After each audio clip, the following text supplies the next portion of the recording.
ए भैया होली के केहू को न टालन न कोई टाली लोग बता मारल राम की हीला लगा के मौत कब कहां केकर इंतजार कर रहा दिया ये केहू के नहीं खे पता जरूरी थोड़ी है कि ढाल और पिकअप के रोडवे पर टूटे के रहे लेकिन टूटल आई सो दे भैया दली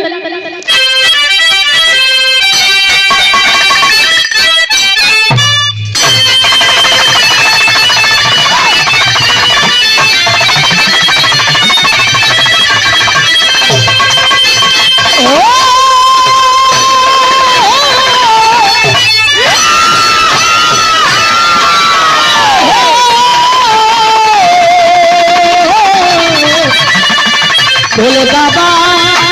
जे दिया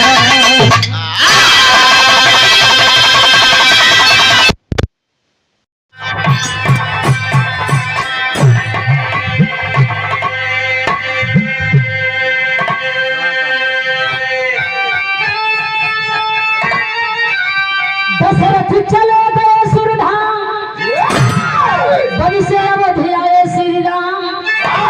अरे पिंडा दान किए फिर तेरी काल की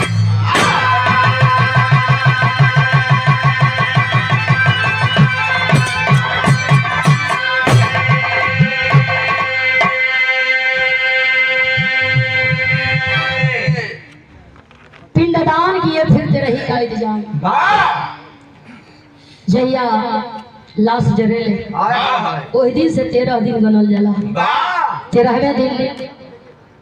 भोज करके लोगन के बुला के दरवाजे पर खियावे के होला 2-4 मिनट का लोग मौन धारण करेलन भगवान से कहलन आत्मा के शांति दी भगवान राम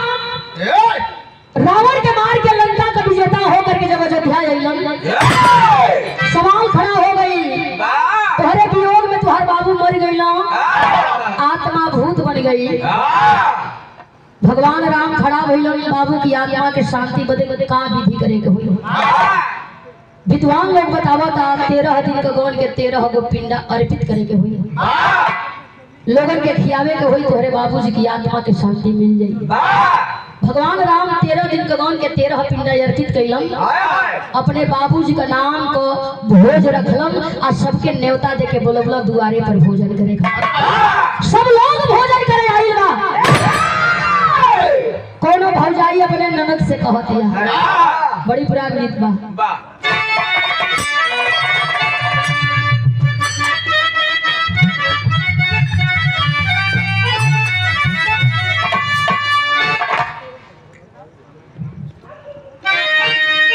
भौजाई कहले रहल सरनिया वाले कांटे रावा सरनिया वाले कांटे रावा अरे पपलाई तेरे लहूरी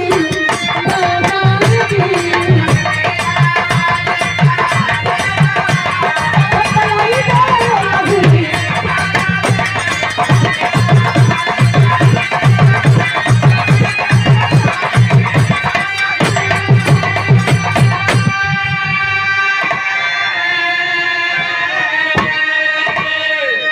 जैसे आज यह पांडे परिवार में हम होना ही बनी चाहे कलाकार हो चाहे सुनवैया हो चाहे यूट्यूबर भाई चाहे ऑपरेटर महोदय जे के पोसाइलू खाई जे के ना पोसाइलू ना खाई लेकिन खाए वाला जब खाए बैठे तब पहला कवर उठा करके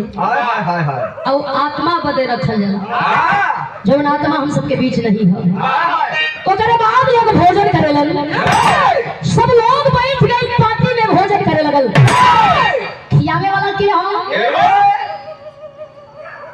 बेटा नहीं खाना 4 भाई मिल के आ सबके पूछत होन प्यार से खियावत हो चारों भाई लेकर के हाथ में थाली केहू दाल केहू भात केहू रोटी केहू करिया मरचा कुमार भरुआ मरचा लग घुमत है वही सब लोग मांगत बा खात बा या चारों भाई खियावत हो कैसे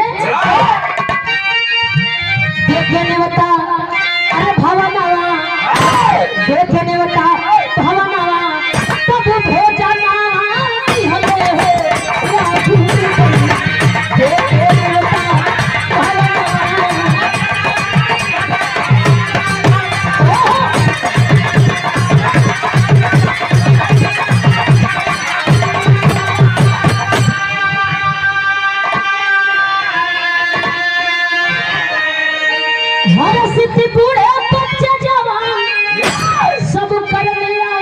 भोजना हो उसी समय शिव रूप बदल के बैठल मार के असनवा हो